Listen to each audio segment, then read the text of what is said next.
Welcome everyone to our BNI Talks webinar. My name is Steve Tenuzo, your host, and today it's Friday the 13th, and we've got something special for you today.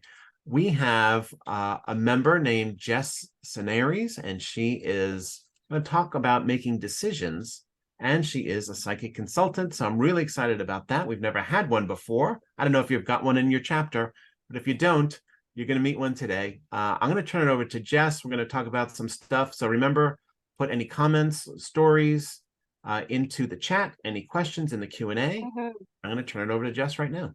Wonderful. Well, thank you so much for the introduction, Steve. It is a pleasure to be here today. And yes, it is true. I am a psychic consultant and out of the Seattle Professionals chapter here in the Pacific Northwest. And I also just love and just tickles me pink that today is Friday, October 13th. And we're actually going to talk about that a little bit here as well. So I am the down-to-earth oracle, your no-nonsense psychic best friend and business advisor. It's true. I have had 30 years of experience with tarot and over 20 of running other companies professionally. So here I am. You get the best of both worlds. But first, let's talk about Friday the 13th. And is it really unlucky? Well, here's a little bit of history that you may or may not know. So Friday the 13th didn't actually start getting spooky or unlucky or anything like that until actually early 19th century. And so the Victorians were a bunch of crazy people and did a lot of really weird things with hyping things up or really sterilizing things to make them really bland or strange. And so it really wasn't until the 19th century that things kind of Friday the 13th really kind of took hold as this dun dun dun. Ty, I love that you were married on Friday the 13th. And so there's a couple of possible like root folklore around like why it's unlucky. And one of the big ones out there, reasoning, is with the Knights Templar. So if you're not familiar with the Knights Templar, they were a big medieval military unit, basically full of knights that had, a lot of financial backing, a lot of political power. And basically they pissed off King Philip IV of France, who was a really big wig at the time.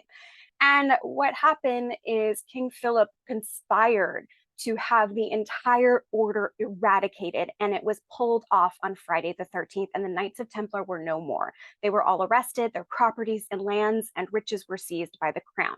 So it was a really big thing to have this happen in Europe at the time. Now that's one of the kind of more popular reasonings by why Friday the 13th is a little spooky and unlucky, right?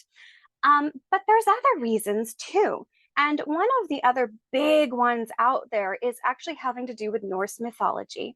And that Loki, who's the god of mischief and chaos, had created this big banquet in good faith, basically, and invited 13 gods specifically to this banquet. And one of the consequences of this banquet was the god Balder, who is the god of light and joy, was murdered.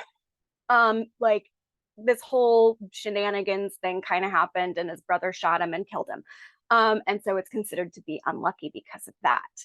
But one of the really awesome things that's kind of been happening over the last maybe 10 plus years or so is there's an underground kind of movement that is becoming much more popular about kind of reclaiming Friday the 13th, of reclaiming it more in the pagan communities, things like this, to where it's becoming more empowerment, becoming a bit more of what people call goddess worship, a bit more feminine, divine feminine understanding of things.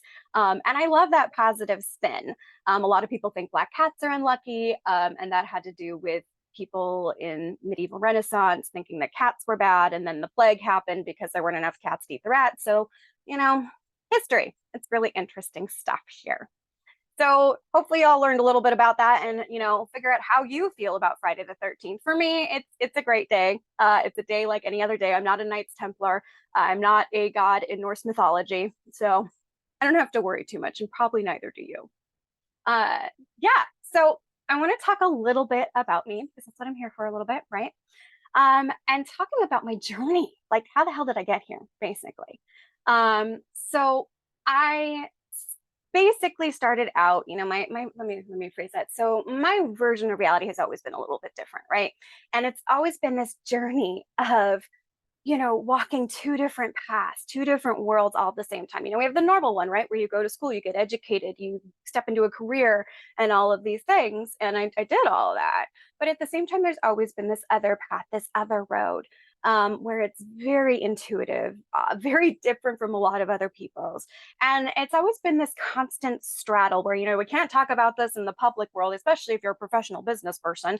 Can't do that at all. And, but then there's this other side where I've been a mentor. I have been a teacher. I have helped people through many different difficult things in their life and also explaining what's happening to them because all of us are intuitive, right? It's part of who we are. And a lot of times we're socialized out of it. And so there becomes issues with shame and invalidation and, oh, this can't be real, right? Like, this isn't a thing in the science-based world. Well, some of the beautiful things that are happening is there's been exploration with the laws of physics, and there's a thing called entanglement theory that both Einstein and Schrodinger were kind of playing with and noticing things, back in the 70s and such and earlier. And how, what they thought was just a random phenomena, and it's actually a constant. Yes, Rosendale, yes, we are definitely all intuitive. And it's just a part of our makeup, right? Like it's a part of who we are. And so it's been wonderful to see some of the research and some of the experiments that have been happening for, how old is it now? Like, almost 50 years that have been happening at higher levels, and seeing the data and everything else kind of come out. I'm a data nerd. So a lot of what happened was, I was working for a global organizational and development firm. And then we had a pandemic and there weren't any other events or things like that, got laid off. And, unemployment was a bit of a mess at the time. And it just took a little bit. And I was running short on my savings. And I put a call out to my community and said, I need a job. I will come watch your children. I will do whatever it takes, clean your house. And I then was offered a job at a marketing agency, worked my way up towards the managing director of it. And that was until March of this year. And I was able to step into Down to Earth Oracle full time. I had started Down to Earth Oracle during the pandemic because I don't sit still very well. I'm sure there are many of us out there.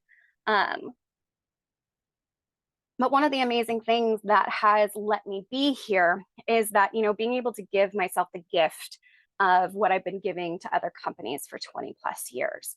And really being able to also use my intuition, using some of the psychic skills, being right where I need to be to do things. And in this process of since March of this year, I have increased my own revenue by 300%. Data nerd. And BNI has been a part of that as well. The networking and all of those things. So I'm deeply grateful for this opportunity as well. So yeah, that's a little bit about me and kind of how I landed here. And it's been this beautiful process of really stepping into my full authentic self, merging those two paths into one to where it's so much easier and just to be me, right? So welcome. We're going to be talking today about making the best choices for yourself. And so we're just going to take a stroll through the decision-making process and what that looks like. And, it's going to be a little interactive and a little fun. So we're going to start off with a poll. So it's poll time. So Steve, if you want to go ahead and launch that poll, this is all about, so how do you make decisions? So like Spock, I only follow the logic. If it feels good, I do it. Flip a coin and let fate decide. I follow my gut. I consult the cards. Or some smattering of two or more of the above. I'm so excited to see this. Huh. Love it. As I was putting this poll together, I was thinking, how would I answer this question? And I was like, you know what? I think it's probably going to be the last choice there. But yeah, I don't know. Oh, someone's poll is not working. I don't know. I see people are chiming in here, so it is working. You only get one answer, so just so you know. All right, we're going to leave this up for another couple of seconds. Awesome. And then we'll show the results. All right, here we go. Ooh, okay. Love it. So about 10% of you says, only logic. 6%, basically, if it feels good, I do it. Nobody said flip a coin and let the fate decide. That's probably a good thing. It's actually a really good thing. Following my gut, 19%, nobody consults the cards. Well, that's neither here nor there. That's fantastic. I love that you guys are trusting yourselves in the decision-making process, but like 65% of you said that you use some smattering of two or more of the above. And that is brilliant. That is a really good way to make solid decisions. And we're going to talk all about that coming up. Oh, all right. So basically, there's kind of really three big ways that we make decisions. We use our logic, which is all about, like I said, like with Spock. We use our emotion. If it feels good, that's how I go. And then we use our gut and intuition, which is, that's kind of the unconscious knowing. We're not sure why, but it feels right. Like we feel our whole being kind of pulled to it. And so we're going to kind of walk through each one and what that looks like. So logic is a system that aims to draw reasonable conclusions based on given information. And what that looks like, it's like A plus B equals C. Well, most of the time, right? In theory. But the problem with that is that logic is based on knowable experiences. So if we know plus A plus B equals C, but if there's other things going on, if there are other things happening, that is where our decisions are lacking kind of that shoring up. And Celestine, Celestine, I think I said that right. I pray for guidance. That kind of goes under the consulting the cards one. And I love that you do that. That's fantastic because that is waiting for some also of the gut and the intuition to kind of show up. And I love that. A lot of times you'll hear people say, I think this, and it's very irrational process. The only problem with this too is that you can't discern all possible outcomes. Unintended consequences happen. Things come out of left field. Things that we thought would be just simple and straightforward oftentimes don't. We are all complicated houseplants, and it's kind of like this, it's the butterfly effect, right? It's that idea of the butterfly flaps its wings over here, and then your electricity goes out. There are things in work that we don't always know. And so logic by itself is a great part of the decision-making process. It is not something to solely rely upon. It's not using all of your resources available to you. So when we take a look at emotion, so what does that mean, right? It means seeing emotions as cues to understand what your natural reaction is. Some of the things with this is that it means it's subjective, right? It's based off your own experiences and how you're specifically feeling. And it's very kind of a limited scope as well. You'll hear terms being saying like, I feel this. And it can seem impulsive, right? Like it can just be like, well, I feel this way, so I'm going to go for it. Or I feel this way, so I'm not going to go for it. Without recognizing that maybe we have to do a little bit more work. Maybe we have to put on our brave shirt that day and go do the thing even though we're scared of it, right? It neglects practicality. It neglects that A plus B equals C. And that is one thing that, when you blend the two of these two things together, it makes it a little bit more solid base. Unintended consequences, right? Like if we're not thinking our process through very well, we're going to be blindsided by things we didn't anticipate. Somebody's feelings might get hurt. We might have missed out on a bigger opportunity, or it lands you in the holy moly, this is fantastic category. That is also an unintended consequence, right? So yeah, those are things to kind of, think about when we are making these decisions, big decisions usually. And then we have the intuitive aspect, right? So an intuitive, what that means is that it is based on implicit knowledge relayed to the conscious mind at the point of decision through affect or unconscious cognition.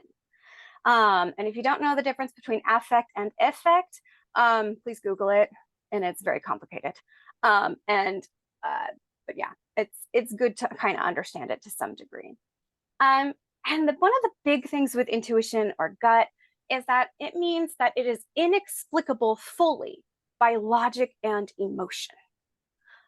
You can't always break it down. You can't always break it down by like, oh, this is coming up from when I was in third grade and I did this thing. It's almost like It's unknown. It's unknown. But I always tell people, oh, follow your gut, like go through this process, but follow your gut feeling. It's never going to lie to you. It's never going to lead you astray or anything like that. You might have some unintended consequences sometimes with it, but that often leaves you better than where you were. A lot of times you use the word I know. And that is, that deep knowing that you can't fully explain. Exactly, Rosedale. There is a part of it. And it's this idea of unconscious expertise. Like there's a lot of theories out there that we kind of all share this, the intuition taps into kind of like this unconscious, like, deep water, if you want to talk about Jungian Freudian theory, stuff like that, that we all can tap into this collective knowledge, and that can help guide us in some way, whether through prayer. This is not a religious thing, things like that, but it's that idea of you have access to something more than what you as an individual have. And how you can sharpen this, and this is where I come in, is you get clarity, and access can be gained with divination tools. Things like tarot, things like spirit boards, things like pendulum use, things like that can really sharpen this, unconscious experience, basically.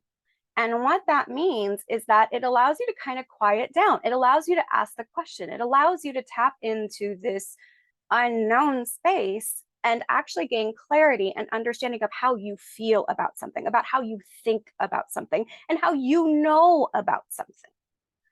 Is it a subjective experience? Absolutely. But it is very valuable. And if you find yourself, in this space and you've had practice with it, it's a skill set just like any other thing. It takes practice, takes time, takes effort, takes energy. There are people who teach these things and experiences to help you define and, gain more skill sets and clarity and understanding kind of how this works for you as an individual. And so, yeah, that's kind of where that intuitive piece kind of sits in. And before we kind of get to this little bit of exercise, is that really honestly the best way to make decisions. And I loved that 65% of you put a smattering of all of the options up there, because that is honestly the best way to make decisions for yourself, is starting off with logic. Right? Or if you have a big emotional reaction, start with emotional and then like sit through the feelings, write it down, like write down the things that are coming up for you. Maybe it is something having to do with your third grade experience, like sit through this process and really like then start picking it apart logically. Like, are your feelings rational? No, not entirely. Sometimes they are, sometimes they're not. What could be unintended consequences? Think through the process and then check in with yourself. Check in with that intuitive process. Check in and see how things go. With things, whether you consult the cards, whether you pray, whether you use other tools, or you hire somebody like me to help you with this process. That is definitely an aspect in here. So before we kind of get into this, little bit here, do we have any questions so far? I don't see any questions yet, but this is a great time to just kind of have a little mini how's everybody doing with this? Like, do any questions come up before we kind of hop into this little exercise?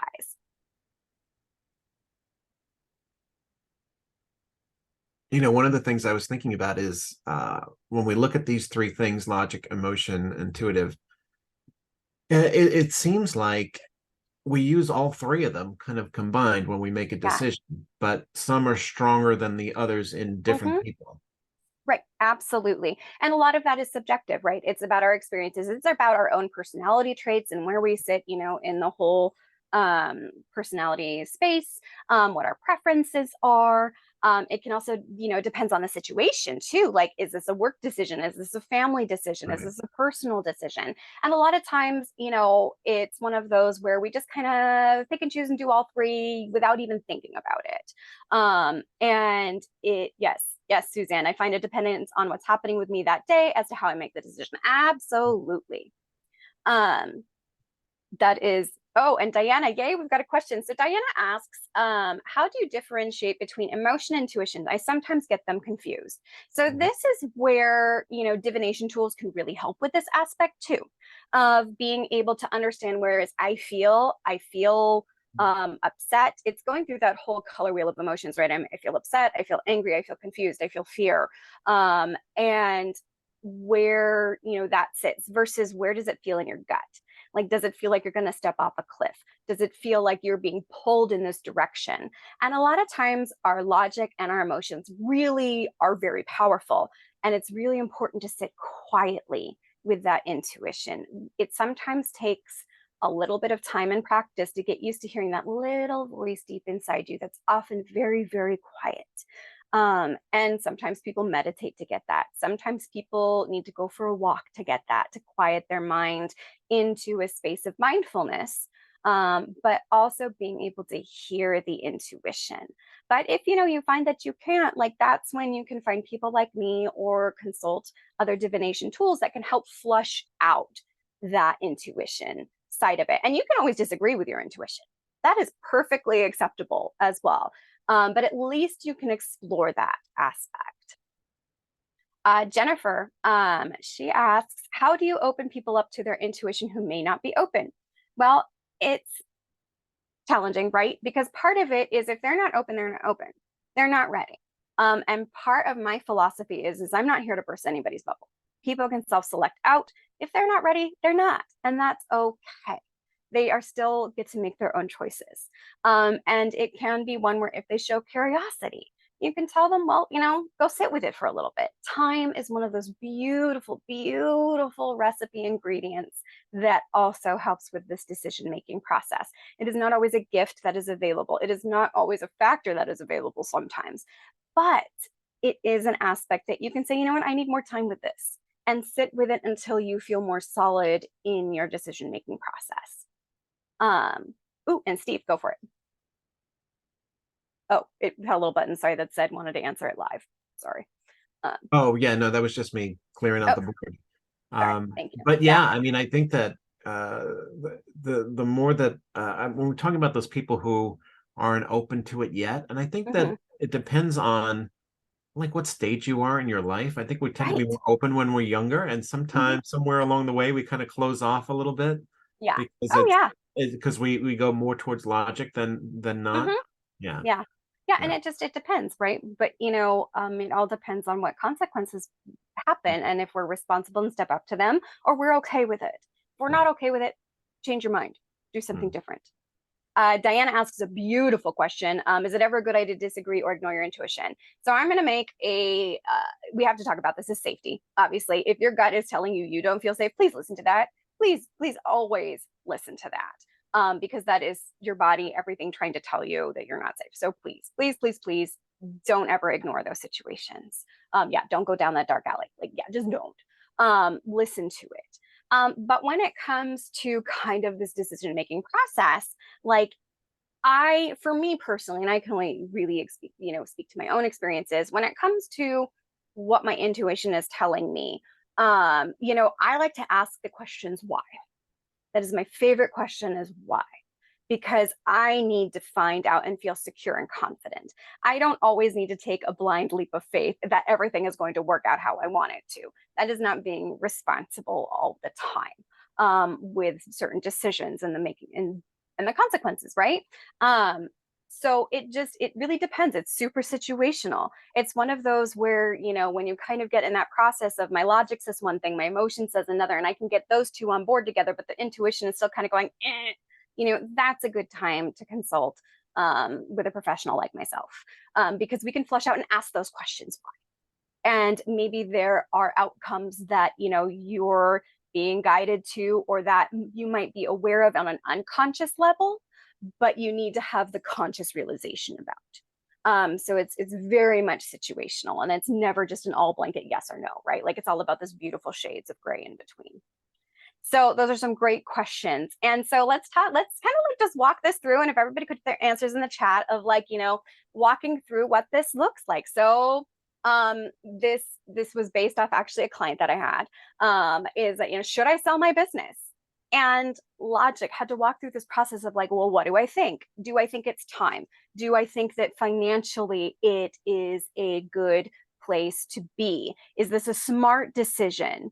And kind of going through that A plus B equals C aspect, like look at the numbers, look at the realities, look at, can I sustain myself living off of this choice? And sometimes those answers vary, right? Like do the homework, do that hard work and take a look, get all the information you can. Then we take a look at the emotions. What do I feel? I'm scared. I feel very scared about selling my business because this has supported me and my family for XYZ, right? I feel excited about this opportunity and what new doorways it opens that maybe I can sell this business and go live on a beach somewhere for quite some time and be a tour guide. Maybe I feel disappointed with the fact that I have to sell my business because I'm not making the ends meet that I want to do, or I find that, I don't really like what I'm doing and it's causing more stresses than I anticipate. Even if logically, it might not be the best decision, but emotionally it's too much. It's causing too much stress, right? And then we look at intuitive. What do I know? What does my gut tell me? My gut might tell me it's time. And my gut might say, it's time to do it within the next few months. Well, then I can look at, well, how do I feel about that? Well, I feel confused about that because everything's kind of going well. Logic says, well, yeah, the market's just right. And maybe I'm missing out on opportunity, which then can, trigger the emotional response of being afraid of you're missing out on a very lucrative decision, right? Deal. Does that make sense to people about kind of this process and how like intuition kind of plays into this, the emotional factor, the logic factor of kind of things? And one of the things that I do is I help take this process and, ask the logical questions, ask the emotional questions. And then we take a look at the intuition side of things. And then you get the psychic superpowers that kind of really look at what some of the major probable outcomes are. So like these big questions, like it should never be a decision made overnight. And shouldn't be like, there are some people that are like, yes, it makes total sense. Like I'm ready. I need to do something different and move on. My gut's telling me right. I've got green lights from my emotions, even if I'm afraid. And logic says, yes, absolutely. And then you might get things where your emotions and your intuitions are green light and your logic's like yellow, right? This might turn into a red light or not. And it's best when you have all three in that green light category. So if you're still not sure, this is when you get to come reach out to me. And so what is it that I do, right? Like, I think that's kind of what is a lot of this draw of like, oh my gosh, there's a psychic here. What the heck does that mean? And what do I do? So like I said, I talk about all possible outcomes. I said I'm a data nerd. I have a 98% accuracy rate. I keep track of what clients tell me. I keep track of where I hear people talking about walking away from a reading with me, whether it's a public situation, things like that, where I hear, oh, that made no sense. And then I've had people actually come back to me months later and they were like, I didn't think this was a thing. And here I am. This is what happened. I made those different choices and my life is phenomenal for it. So yeah, and I mean, we're talking almost 30 years of data here. So it's pretty solid. Most top psychics sit at an 87% range of accuracy. So it's a pretty big difference, pretty big difference here. The other thing you get when you walk out of a session with me about big decisions about, should I sell my company, is self-empowerment. Like, right, sometimes we feel helpless with these big choices and we don't know what the right answer is, or we have pressures that's like, oh my gosh, I'm going to fail and fall flat on my face. Maybe not, but probably not, because you don't, lose the skill sets that you've gained. But it's that idea of like, when you walk away from a session with me, you feel secure in whatever you choose. Whatever you choose. My goal is to make you feel empowered no matter the outcome of the choices that you've made. Whether that's you make a choice, like I said, and you go, this was not a good idea. You don't have to see it through. You can change your mind. I want you to feel empowered to be able to change your mind if you don't like the way things are going, and not feeling like you have to surrender to the process and those unintended consequences. Or just even the emotional possible consequences of like, oh, this felt right and now it really doesn't. Okay, great. Well, let's hit the timeout button and find out why. And maybe other different conversations need to happen, but you feel empowered to do that. And I love that. I love that so much. And the other thing too that you get with me is a fresh perspective. Sometimes with these big choices and decisions, we really get kind of like stuck in tarot vision and things like that. And it just, I'm sorry, it just total tunnel vision, not tarot vision. That was a total Freudian slip. That was awesome. Is, you just so narrow that you can't see the other options and opportunities and things to think about, or something that you thought about once upon a time, you kind of dismissed because you weren't in the right space for it. Well, now you might be. The other thing too is that you get expert advice and resources. Oftentimes for my clients, I act like a major resource hub, getting them to the right person, whether that's through a BNI referral or through local community resources as well, that they might not know about. But like I said, you get 20 years of experience from me working in many different fields, many different times.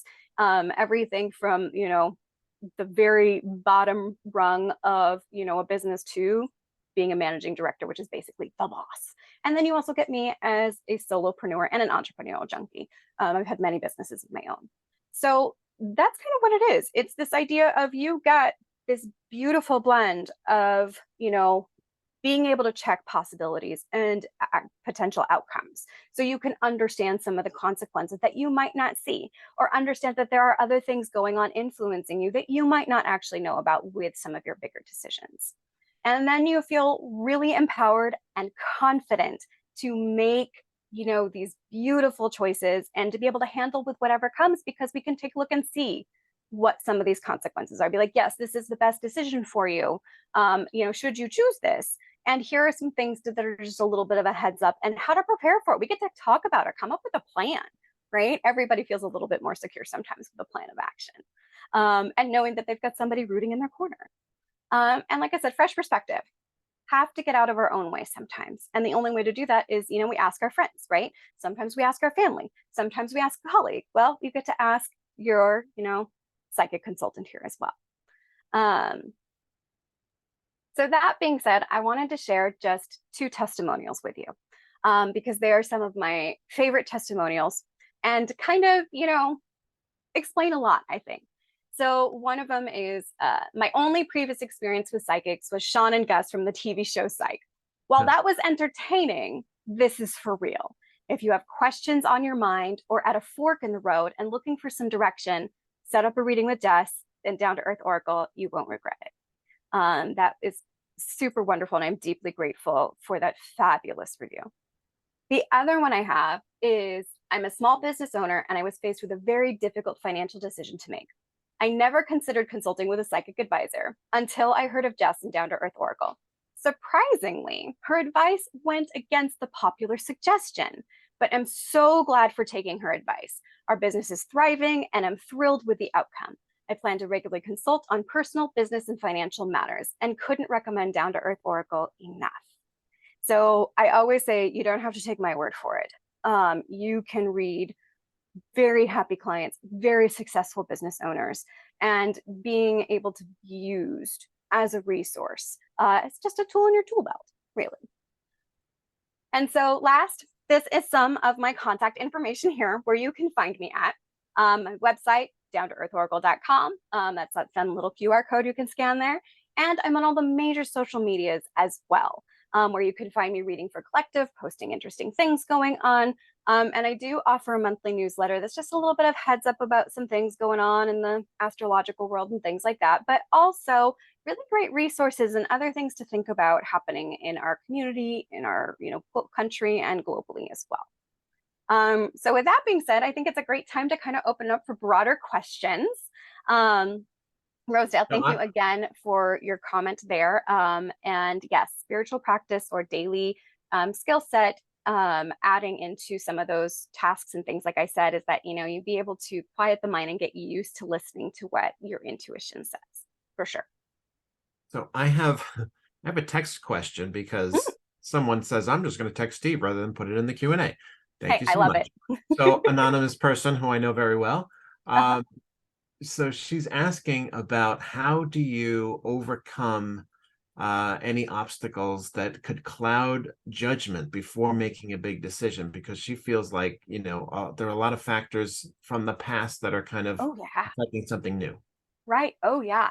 I mean, that's always challenging, right? Like when we feel a lot of pressure is what I call that, whether it's Mm. internal or external, right? To where we don't want to relive or re-experience possibly negative or positive that maybe didn't quite work in our favor. Um, things, right? And some of that has to do with feeling empowered to being our authentic selves.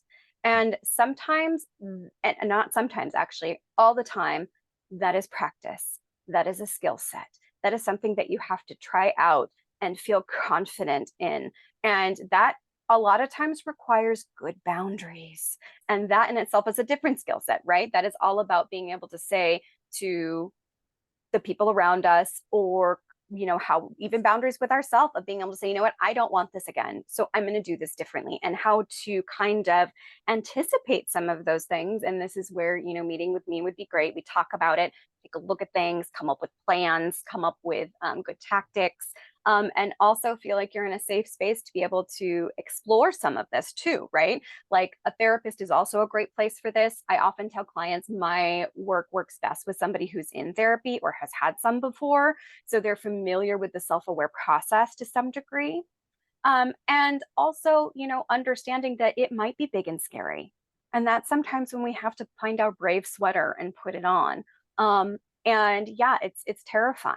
But also understanding too the different factors. There can be cultural factors in play. There can also be family culture, which is different from main culture at large. There, can be issues with shame. There's issues with fear. There's, also just sometimes the system is stacked against you. That is a legit factor. And then being able to point to different resources in how to kind of either go around these big obstacles. You don't always have to go over, don't always have to go through. How can you go around? How can you just say no, thank you, and pivot in a different direction, and have enough flexibility in your idea of what it is that you want, to understand that sometimes the path might look completely different, but the result might still be the same. So does that answer that question? Uh, Text me back and let me know. Yeah. We'll Yeah, find out. definitely. But it sounds like probably that made a lot of sense to me. Another thing I Yeah. was thinking about is, and I think this is something, because I work with mortgage people and real estate Mhm. people a lot in my role. And what they tell me is, like, if someone's buying a house, it's a Mhm. big purchase. That is. A Yes. lot of times logic goes out the window because Mhm. of emotion behind it. Absolutely. Absolutely, it does. And I mean, part of But that has isn't to that do, kind of like an intuition thing though? In the one, like, I feel like this is the house for me, you know? right? And well, some of that is like asking why. There's that fabulous question of why. Mm, And being able to say, well, why does this feel like the house for me? Well, is it because you resonate with the space? Is it mm, because it reminds you of your childhood home?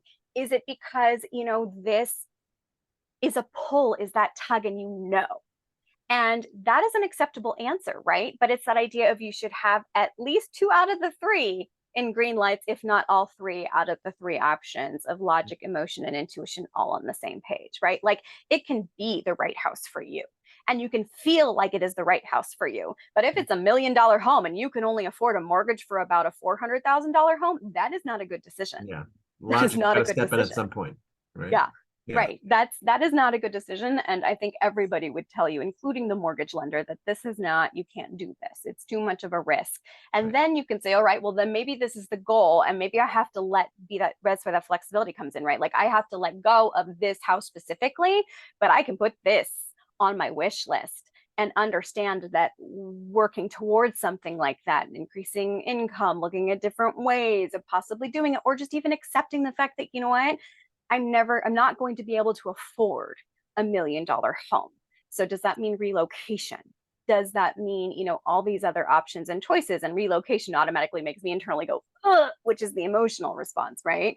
Of Yeah, that's not what I want. Well, then how can we do our best with what we have? Like, right? These practices are not a guarantee to get what you want, because sometimes you do get what you want, and boy, are you sorry for it. And it's a big learning lesson at that point of like, oh, I need to make better choices because I didn't know this other factor in the logic, right? Like it's that idea of there's other things out there that we don't know. Or it's the butterfly effect of, oh crap, well, that sucked. And nobody anticipated that. Well, that's life. this learning lessons. And that's how we can use this kind of presentation and this kind of stepping ladder of how to make best choices for us with understanding that, there has to be some flexibility and wiggle room with what we get. Yeah. Hmm. Yeah. But yeah, opening up questions, even to asking questions about like psychic powers, things like that. I am totally open to that if you guys are curious. I'm Um, curious. yeah. So yeah, feel free to ask questions. I'm here for it. All right. Well, people are thinking about questions to put into the Q&A. I will say, Mhm. when did you first discover this talent power? Right. So, like I said, I've always been a little different.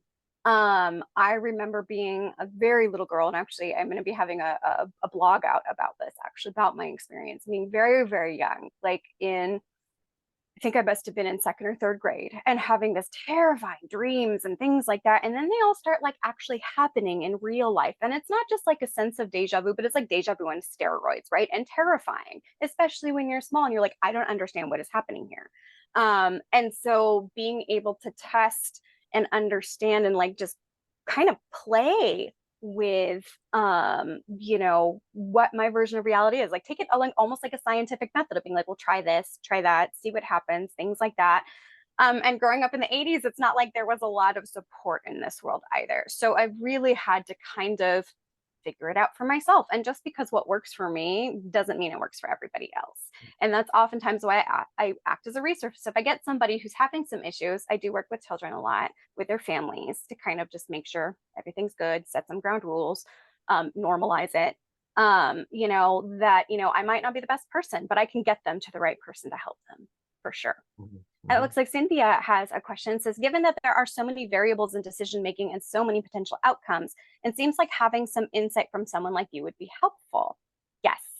Yes, it definitely is, especially on some of the bigger stuff. Like if you're coming to me, you're like, I don't know what outfit I'm wearing today. I'm gonna be like, well, we can talk fashion all you want because I love fashion. And that's not the best use of my time nor the best use of your money. I'm gonna flat out tell you. But coming up on bigger things, relationships, family, money, business stuff specifically, that's what I specialize in, career. If you want big financial advice with investment stuff, do not come to me. That is not legal for me to do, and I will send you to my BNI financial advisor. So, like I said, act as a giant resource. Yeah. Oh, can I define the butterfly effect in a simplistic way? Fabulous. I love that. So the butterfly effect is this idea that something small and inconsequential, like a butterfly flapping their wings, causes this larger, unexpected, sometimes catastrophic hurricane elephant type event. And it's that idea of the wings of the butterfly flap, which might have moved a small leaf, which then disturbed a small animal, which then disturbed a larger animal, which then, caused this other thing that caused this other thing. And then suddenly it's this storm of some kind, or an electrical outage, or it can be something even like, you said something that was misheard, and then it goes into this other thing and turns in snowballs, essentially, into this beautiful chaotic ballet where sometimes it works out beautifully in your favor, but it is something that it's inconsequential to start and super small, but has this like catastrophic outcome. I hope that makes sense, Stephanie. Jennifer, I love that you've had similar experiences. That's one of the other things that I do is I often validate for a lot of people and say, yes, your experiences are real. Your experiences are true. And how can you work with these things in order to best benefit yourself so you don't feel like you're going crazy, like, right? Like in a world where we define so much logic and that business has no room for this intuitive aspect, well, that's just kind of crap and not true. Because we are intuitive creatures, we are spiritual beings, we are these things. And if you incorporate these tools, if you incorporate these skill sets, you are setting yourself up for success and technically above the other competitors who are still stuck in this, kind of logic only based thinking sometimes. It allows more opportunities. It allows for a broader concept. It allows for greater success rates, honestly. Who doesn't want to know which is going to be the most financially influential path? Which one is going to be the most emotionally satisfying? Which one is going to position themselves for the most opportunity? And also validate their own intuitive feelings that maybe they've been hearing this whole time, but not doing anything with. or recognizing like, oh, that tug I've been feeling, or that feeling I've been feeling, is this, and giving it words, giving it language, giving that empowerment aspect for sure. Yeah. Oh, I love that. Thank you so much, Stephanie. Yeah, the power in recognizing the three components in decision making is so powerful, especially young adults transitioning in college and career. Yes, absolutely. If this is a skill set you can teach younger people with, children even starting, to get that self-awareness process going, but also recognizing like that, yeah, we have so many ways of being and they're all valid, but how do we get them to work together, or at least acknowledge them to get what we really would like? To get what we want, that serves our authentic selves, right? And people might be like, Jess, but that's me. That's not my business. Well, I got news for you. We are our business. We are our business. We don't get to take always the business hat off. How many of us other entrepreneurs out there have been laid awake late at night wondering about some business thing, or worried about how many things you have to do in one day? That's you. You are your business.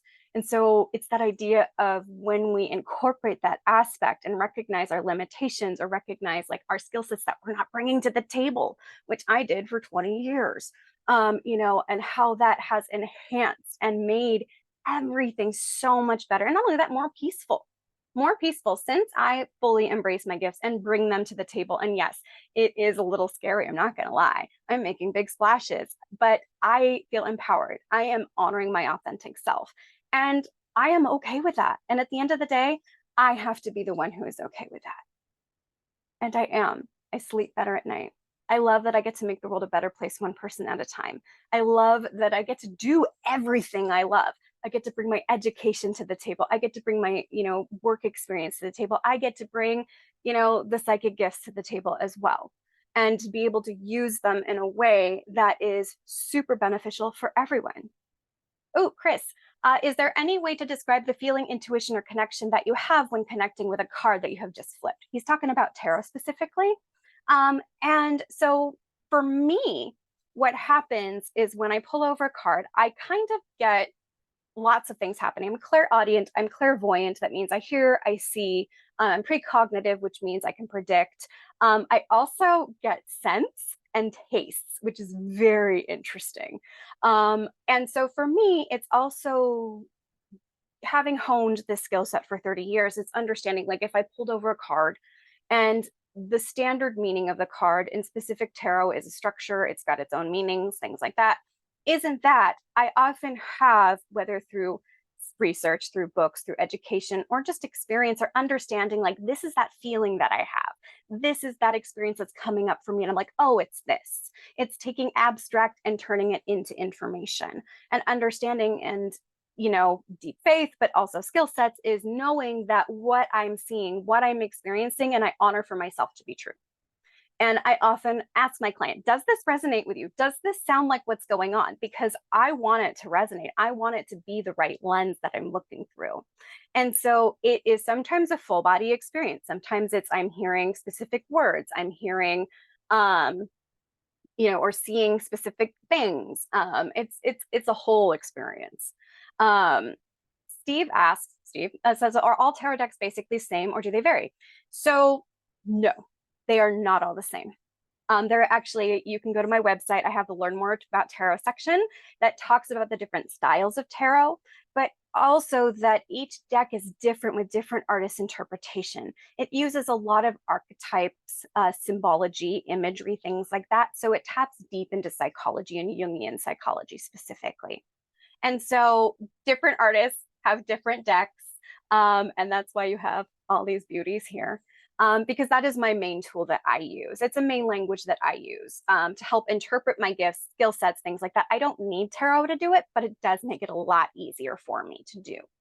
And so it's a whole experience. And one of the best ways that I love people come find me is they often, well, right now they've been Googling me, which I'm definitely grateful for. Yay, Google Analytics and SEO. But also, people find me and they're sometimes just not sure. They're not sure why they found me. And I'm like, great, I gotcha. Because oftentimes people are following their intuition to come find me. They are looking for something that they can't quite define logically or emotionally. And so that is one beautiful way. So even if they're curious and just want to experience, I have many options where you can find me sometimes in person, which is a rarity. All of my appointments with clients are virtual and recorded, so they get a copy. I hold everything in the highest confidentiality. I only break it for 3 rules, which is the stated mandated reporter rules.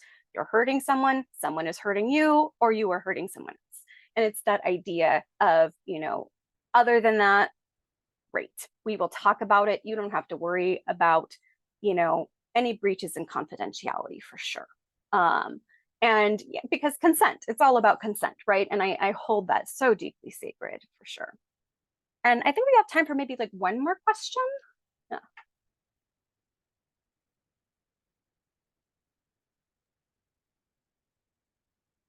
Oop. All right. I think we have, yeah, it's 12:55, so we're right at the end. Yeah. So this was interesting and informative and something that I was really happy we had a chance to do. Me This too. went really well, yeah.